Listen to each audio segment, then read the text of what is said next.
नमस्कार। मैं सुनीता कथा मंथन में आप सबका स्वागत करती हूँ। कथा मंथन में आज सुनिए यशपाल की कहानी पतिव्रता।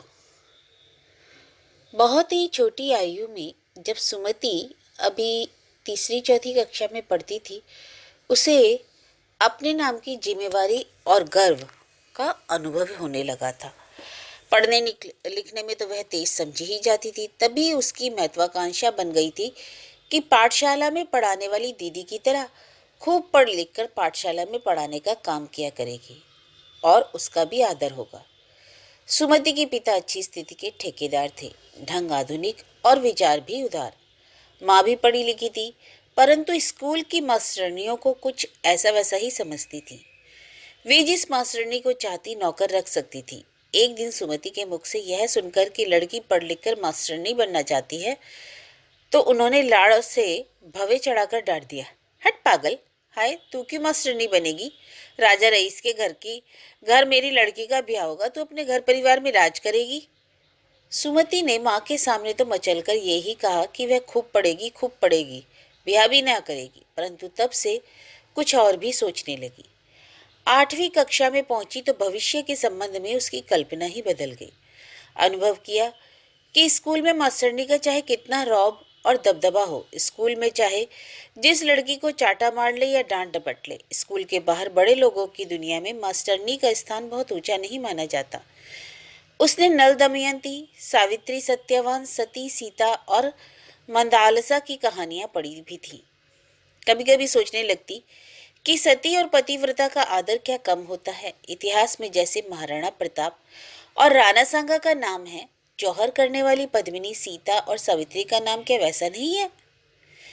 गृहस्थ जीवन की अन्य बातों का विशेष परिचय सुमति को उस समय नहीं था, परंतु पतिव्रत धर्म का अर्थ मालूम हो चुका था। सुमति अपने भावी पति के प्रति चरम निष्ठा और पतिव्रत धर्म निभाने के स्वप्न देखने लगी। सोचती, किसी स्त्री के पूर्ण पतिव्रता और महान सती होने का प्रमाण तो पति के मर जाने पर और स्त्री के चितारूढ़ होकर सती हो जाने से ही मिल सकता है। सुमति 13-14 वर्ष की आयु में कल्पना करने लगती कि वह विधवा हो गई है। बड़े भारी समारोह में वह अपने मृत पति के शव के साथ श्वेत वस्त्र पहने चिता पर बैठी है। चिता से अग्नि की लपटें उठ रही हैं। उसकी श्वेत साड़ी के साथ उसका शरीर भी जल रहा है, परंतु उसके मुख से कोई आह या उफ नहीं निकल रही। वह मूर्तिवत निश्चल बैठी भस्म हो जाती है। उसके बाद उसकी चिता के स्थान पर श्वेत पत्थर का बड़ा भारी स्मारक बन जाएगा और स्त्री पुरुष सती सुमति की जय, सती सुमति की जय पुकार कर उसके स्मारक की पूजा करेंगे। स्कूल की लड़कियों की पुस्तक में सती सुमति की कहानी छप जाएगी। उस समय अपनी कक्षा की या दूसरी किसी लड़की के संबंध में लड़कों के साथ उच्छृंखलता या शरारत की कोई बात सुमति सुन पाती तो ऐसी लड़कियों के प्रति उसे बहुत घृणा अनुभव होती। सुमति की योग्यता के कारण उसके माता पिता को अपनी पुत्री के कक्षा में प्रथम आने का गर्व अनुभव होता था। इसलिए उसके 20 वर्ष की आयु में बीए पास कर लेने तक उन्होंने उसके विवाह के संबंध में कोई जल्दी आवश्यक नहीं समझी। यह भी तसल्ली थी कि ऐसी लड़कियां हैं ही कितनी, ऐसी योग्य लड़कियों के लिए वर पा लेना कठिन क्यों होगा, लड़की की उन्नति के मार्ग में रुकावट क्यों डाली जाए। एमए में पढ़ते समय सुमति को सती होने की बाल सुलभ कल्पनाएं शायद भूल भी चुकी थी। अब सुमति की भावना और कल्पना में विवाह का अर्थ सुंदर सुंदर कीमती कपड़े और जेवर पहनकर भय और लज्जा से सिकुड़ते हुए पिता द्वारा किसी लड़के के हाथ सौंप दिया जाना नहीं रह गया था। अब वह विवाह को दो प्राणियों के अगाध प्रेम के आधार पर जीवन का सहयोग समझने लगी थी। ऐसे प्रेम की कल्पना ने उसके मन में पुलक और माधुर्य की स्फूर्ति कई बार पैदा की। ऐसे प्रेम के योग्य पात्र भी उसे जीवन के पथ पर दूर दूर चलते दिखाई दिए, परंतु अंजलि में अपना प्रेम लेकर अर्पण करने या उनके प्रेम की भीख मांगने वह कैसे चली जाती। आत्मसम्मान की धारणा से वह संयत बनी रही। धैर्य से प्रतीक्षा के अतिरिक्त कोई चारा नहीं था। अब सुमति को स्पष्ट दिखाई देने लगा था कि उसके योग्य सम्मानित शासक वर्ग और का अथवा विद्वान और धनवान वर तो जीवन के पथ पर जब आएगा तब आएगा। फिलहाल उसे एमए की परीक्षा सम्मान पूर्वक पास करके लड़कियों के कॉलेज में प्रोफेसर का पद तो पाना ही पड़ेगा। सुमति को लड़कियों के कॉलेज में प्रोफेसरी करते 6 वर्ष बीत चुके थे। आयु बढ़ने के साथ जीवन के सागर में प्रेम का दुर्दम ज्वार आने की और उस ज्वार में जीवन की नैया किसी माझी के हाथ समर्पण कर देने की उमंग बैठती जा रही थी। जीवन के सागर में प्रणय का द्वीप खोजने के लिए दौड़ने वाली कल्पना की नाव के पाल में भरी उमंगों की वायु एकांत में छूटे दीर्घ निश्वासों से निकल चुकी थी। स्वावलंबी बनकर अपना जीवन सम्मान सहित निर्वाह कर सकने की प्रकट सफलता के आवरण में स्त्री जीवन की असफलता के अपमान की चुभन ने एक शैथिल्य सिर पर लाद दिया था। इस बोझ के कारण घर बार और संतान का बोझ संभालते अपनी पुरानी सहेलियां और सहपाठियों के सामने सिर ऊंचा न हो पाता। माता पिता के सुमति को लड़की ही पुकारने पर भी समाज और लोग बाग की आंखों में अब वह औरत हो गई थी। सुमति के अब भी अपने कौमार्य की पवित्रता के ऐलान में 2 चोटियां करने पर लोगों के होठों पर मुस्कान आ जाती। इस विद्रूप से खिन्न होकर सुमति ने अपनी दोनों चोटियों को जूड़े के रूप में लपेट लेना शुरू कर दिया। सुमति से भी अधिक निराश हो गए थे उसके माता पिता। अपनी लड़की के लिए कम उम्र में ही वर ढूंढकर उसका विवाह न कर देने के लिए वे अपनी बेटी और समाज के सामने अपने को अपराधी में अनुभव कर रहे थे। अब उन्हें दिखाई दे रहा था कि योग्य लड़कियों की अपेक्षा योग्य लड़कों की ही कमी कहीं अधिक है। ऐसी घटाटोप निराशा में सुमति की मां ने अपने भाई के सुझाव के संबंध में कई दिन तक पति से परामर्श करने के बाद बहुत सहमते सकुचाते सुमति से बात की कि 13 बड़ी बड़ी मिलों के मालिक देश प्रसिद्ध और मान्य सेठ जी ने अपनी दूसरी पत्नी की मृत्यु के 4 वर्ष के बाद उससे विवाह करने की इच्छा प्रकट की है। सेठ जी की आयु 48 के लगभग है, परंतु असली चीज तो स्वास्थ्य होता है। सेठ जी के 2 छोटे छोटे बच्चे दूसरी पत्नी से थे और बचपन के विवाह की देहाती अपड़ पत्नी भी थी, परंतु उनके लिए पृथक घर थे। मानो सेठ जी के कई संसार थे। साधनों का अभाव ना होने पर उनके अनेक संसार स्वतंत्र रूप से निर्विघ्न चल सकते थे, जैसे एक सूर्य के चारों ओर अनेक भूगोल घूमते हैं। मां की बात से सुमति को ऐसा धक्का लगा कि सिर चकराकर आंखें मूंद गई। अपने आप को संभाल न सकने के कारण वह दीवार का सहारा लेकर अपने कमरे में जा खाट पर लेट गई। आंखों से आंसू बह गए। कहाँ कठिनाइयों और आंधियों की परवाह न कर प्रेम के ज्वार पर जीवन के पारावार में धंस जाने के अरमान और कहाँ करोड़ों रुपए के पिंजरे में आत्मसमर्पण की विवशता। अपनी बात से सुमति को लगी चोट का प्रभाव देखकर उसकी मां की आंखों में भी आंसू आ गए। बेटी को दूरदर्शिता की सीख देने का भी साहस उन्हें ना हुआ। चुप ही रह गई। परंतु लगभग 30वें वर्ष में प्रवेश कदम रख चुकी सुमति भी तो अब ऐसी बच्चा नहीं रही थी कि प्राण बचा सकने वाली कड़वी दवाई की बोतल को पटक कर तोड़ देती। 3 दिन बाद जब मां ने सुमति को बिना किसी कारण के 3 बार चुपचाप अपने पास आकर बैठ जाते देखा तो फिर सहमते सहमते उसी बात का संकेत मां ने किया।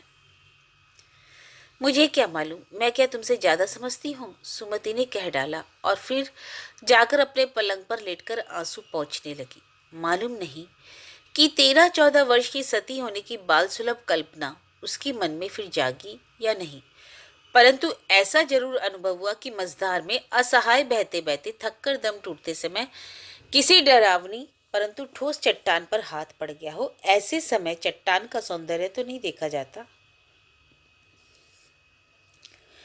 सुमति सैकड़ों लोगों के मुंह बिचकाने की और सैकड़ों के आश्चर्य प्रकट करने की क्या परवाह करती। उसे अपना अटल भाग्य सामने दिखाई दे रहा था। भाग्य से कतराने का अवसर कहाँ था, और सांसारिक दृष्टि से इससे बड़ा सौभाग्य भी क्या हो सकता था। सुमति कॉलेज की नौकरी छोड़ करोड़पति सेठ जी की तीसरी बहू बनकर चली गई। जिस भाग्य ने सुमति की प्रेम और प्रणय की कल्पनाओं को चकनाचूर कर दिया, उसी भाग्य ने उसे करोड़ों की संपत्ति और वैभव की मालकिन भी बना दिया।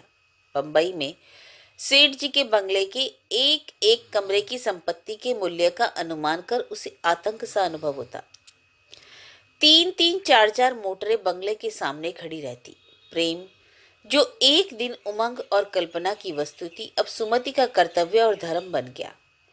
यह धर्म और कर्तव्य उसे निभाना ही था और भाग्य द्वारा दी गई करोड़ों की संपत्ति संभालने में उसे पति का सहयोग देना था। सुमति के मस्तिष्क में बसी कल्पना, कला, कविता का और प्रेम प्रणय के स्वप्नों का स्थान ले लिया पति की सेवा के कर्तव्य की भावना और पतिव्रत धर्म की दृढ़ आस्था ने। आकर्षण की पुलक और स्फूर्ति के संतोष का प्रश्न ही ना था और ना प्रेम और प्रणय के आदान प्रदान की कोई बात। सेठ जी सुमति के लिए कामदेव के प्रतीक थे। उनके शरीर या व्यवहार में किसी बात को अरोचक और अनाकर्षक समझने का प्रश्न ही ना था। सेठ जी विश्वास से धर्मपरायण थे। उनके विस्तृत व्यवसाय के धर्मोदय के भाग से 20 धर्मार्थ संस्थाएं चलती थी। अपने ग्रस्त जीवन में भी वे धर्म के प्रति पूर्ण निष्ठा चाहते थे। महलनुमा कोठी के जनाने कमरों में धार्मिक सूक्तियां और सुभाषित लिखे हुए थे। सेठ जी के व्यवसायिक जीवन में सुमति के लिए सहयोग दे पाने का अवसर नहीं था। सेठ जी के व्यवसाय से वेतन पाने वाले हजारों व्यक्ति उनके व्यवसाय की पेचीदगियां को संभालते थे। उस व्यवसाय में रुपया नदी की धाराओं के परिमाण में आता और जाता था। रुपए की इन संख्याओं के सुनने मात्र में सुमति का मस्तिष्क चकरा जा सकता था। उस व्यवसाय की चिंता करना सुमति के लिए वैसे ही व्यर्थ था जैसे भगवान की बनाई व्यवस्था में मनुष्य का दखल देना। सुमति केवल गृहस्थी की व्यवस्था और खर्च को ही संभाल सकती थी और इतना वह खूब सतर्कता से कर रही थी। सबसे बड़ा काम सुमति के लिए था महाप्राण सेठ जी के स्वास्थ्य की चिंता। इतना बड़ा संसार संभालने की व्यस्तता में वे अपने शरीर के प्रति ही निरपेक्ष थे। सुमति ने सेठ जी के शरीर की नित्य बादाम रोगन से मालिश की जाने की व्यवस्था की। जिस ऋतु में जो फल दुष्प्राय होता उसी फल के रस का एक गिलास वह सेठ जी को अपने हाथों अवश्य पिलाती। फल के रस के गिलास पर जितना ही अधिक मूल्य लगता उतना ही अधिक संतोष सुमति को होता। उसने सेठ जी के विकट पायरिया के इलाज के लिए एक अलमारी दवाइयों से भर दी। सेठ जी को तंबाकू खाने की आदत थी। तंबाकू खाने वाले व्यक्ति के मुंह से प्रायः एक प्रकार की हबक आती है। सुमति ने लखनऊ, मैनपुरी और भोपाल से 50 किस्म के सुगंधित जर्दे और तमाम कीमाम मंगाकर रखे, परंतु सेठ जी उनकी और उपेक्षा से सिर हिलाकर अपने चूना मिला सुरती में ही मगन रहे। पायरिया और तंबाकू की दुर्गंधों में होड़ होती रही। सेठ जी जिस विराट परिमाण में व्यवस्था और दान करते थे उसी परिमाण में विनोद, विलास और आसक्ति की लहर भी उनके मन में उठती थी।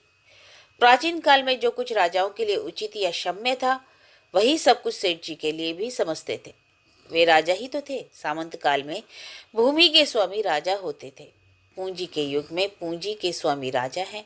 उनकी धार्मिक धारणा के अनुसार गृहस्थ धर्म और भोग विलास के क्षेत्र भिन्न भिन्न थे। सुमति के विवाह के प्राय 18 मास बाद सेठ जी का मन फिल्म जगत में आई नई तारिका निहार में रम गया।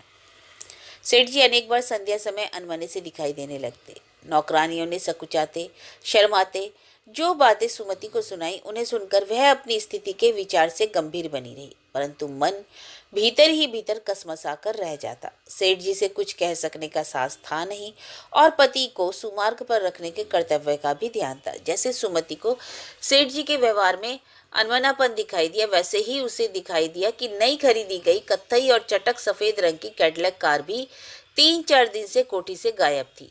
यह नई गाड़ी स्वयं सेठ जी या सुमति के ही व्यवहार के लिए सुरक्षित थी।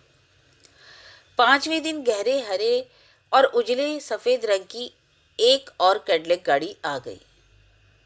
सुमति के लिए कौतूहल दमन करना कठिन हो गया। पूछने पर पता चला कि निहार को सेठ जी की नई कैडलैक बहुत पसंद थी। सेठ जी ने निहार को कोठी पर बुलाया था। उसने कहला भेजा, हमारे पास जब कैडलैक होगी तो आएंगे। सेठ जी ने गाड़ी उसी के यहाँ भिजवा दी। सुमति के मन को धक्का लगा।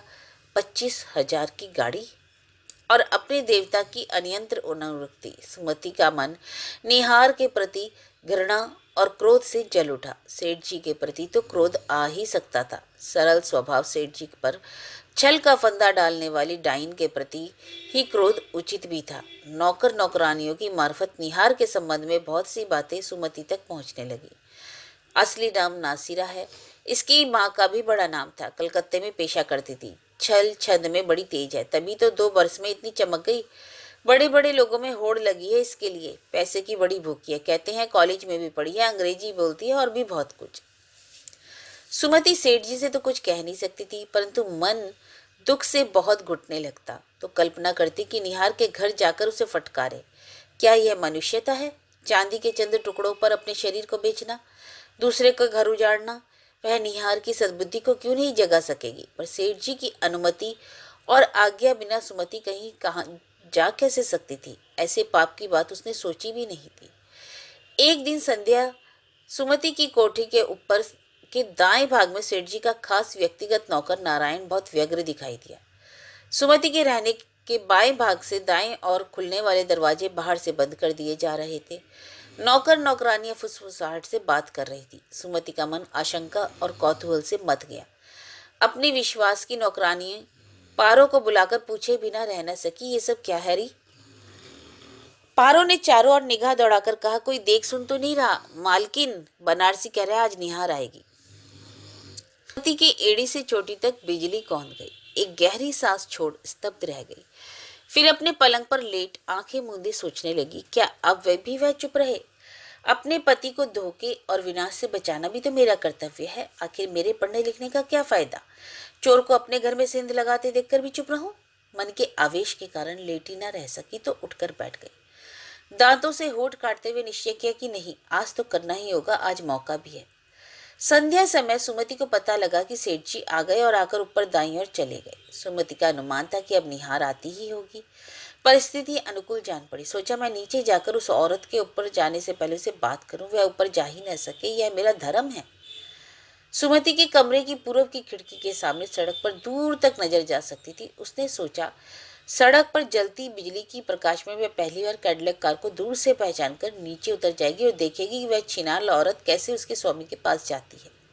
सुमति दृढ़ निश्चय से सड़क की ओर नजर लगाए बैठ गई। सुमति को पहली कैडलैक की गंभीर परंतु सुरीली सी गरज सड़क से सुनाई दी। बिजली के प्रकाश में कोठी की ओर तेजी से फिसलती हुई गाड़ी की झलक पाते ही सुमति उठकर लिफ्ट की ओर चली। उस और का दरवाजा बाहर से बंद था। उसने परवाह नहीं की, बाएं हाथ से नीचे जाने वाले जीने से उतरने लगी। दो जीने उतरकर सुमति जब तक नीचे ड्योढ़ी में पहुंची, कैडलैक में आने वाली सवारी लिफ्ट के रास्ते ऊपर जा चुकी थी और गाड़ी ड्योढ़ी में जगह न रोके रहने के विचार से दूसरी ओर जा रही थी। क्रोध और आवेश से सुमति का सिर घूम गया। उसने अपने आप को वश में कर पाने के लिए सुमति कोठी के आगे टहलने लगी। मालूम नहीं वह 15 मिनट टहलती रही या 20 मिनट। सामने से कदमों की आहट सुन उसने सिर उठाकर देखा एक जवान लड़की को। लड़की के रूप यौवन का दिखावा और निसंकोच व्यवहार देखकर अनुमान की आवश्यकता ही नहीं थी। सुमति का आवेश फिर उफान उठा। वह निहार की ओर बढ़ गई। दोनों एक साथ बोल उठी। मैं तुमसे बात करना चाहती हूँ, सुमति ने कुछ कड़े स्वर में कहा। निहार ने उत्तर में अपने मुंह में आई बात ही कह दी। क्षमा कीजिए, आपका परिचय? मैं मालकिन हूँ इस घर की, सुमति ने धमकी से उत्तर दिया। नमस्कार, निहार ने हाथ जोड़ दिए और विवशता दिखाने के लिए अपनी सुराहीदार गर्दन को लचकाते हुए सहायता के लिए अनुरोध किया। बहुत मशकूर होंगी आपकी। आपके नौकर को कष्ट तो होगा, एक टैक्सी मंगवा दीजिए, वो कैडलैक गाड़ी मुझे नहीं चाहिए। विस्मय से आंखें फैलाए सुमति की आंखों में निहार ने कुछ शर्माई सी नजर डाली। अपनी चोट में 2 उंगलियां घुसकर एक कागज निकाला और सुमति की ओर बढ़ाते हुए कातर स्वर में कहा, यह भी सेठ जी को लौटा दीजिएगा। उफ, किस कदर नागवार बदबू है तंबाकू और पायरिए की। तौबा तौबा तौबा, यह तो उम्र भर सोने के महलों में रहने के दामों में भी बर्दाश्त नहीं। सुमति स्तब्ध रह गई। यह उसका अपमान था या उस पर दया थी? क्रोध में फटकार दे या दया के लिए कृतज्ञता प्रकट करे? सुमति कुछ बोल ही नहीं सकी। पांव कांपने लगे। कुछ भी उत्तर दिए बिना वह ड्योढ़ी की राह जीना चढ़ने लगी। ऊपर अपने पलंग तक पहुंची तो निहार की बात की चोट और जीना चढ़ने के श्रम से हाफ रही थी। पलंग पर लेटकर आंखें मूंद ली। निहार के शब्द, नागवार बदबू, उम्र भर सोने के महलों में रहने के दामों पर भी पायरिया की दवाइयों से भरी अलमारी, उस बदबू से बच सकने के लिए मंगाए खुशबूदार तंबाकू का भंडार, और फिर भी उस बदबू से बचाव नहीं। सुमति ने कई मिनट बाद आंखें खोली तो सेठ जी को लौटा देने के लिए निहार के दिए कागज की सुधाई। खोलकर देखा, चेक था 25,000 रुपए का। याद आया 25,000 की गाड़ी भी छोड़ गई। 50,000 ऊपर के लिए भी 15 मिनट तक बदबू सह लेना मंजूर नहीं। उम्र भर सोने के महलों में रहने के दामों पे भी नहीं। और वह है पैसे की भूखी नीच वैश्या। कितनी समर्थ और मैं हूँ सम्मानित पतिव्रता। दिल डूबता सा जान पड़ रहा था। सुमति की आंखें फिर मूंद गई। लग रहा था कि विवशता के पाताल कूप में गिरी जा रही है। अस्पष्ट सा कुछ सुनाई दिया, फिर सुनाई दिया। सुमति ने आंखें खोली। पारो उसका पांव छूकर जगा रही है और घबराए हुए स्वर को दबाकर कह रही है, आपको सेठ जी बुला रहे हैं।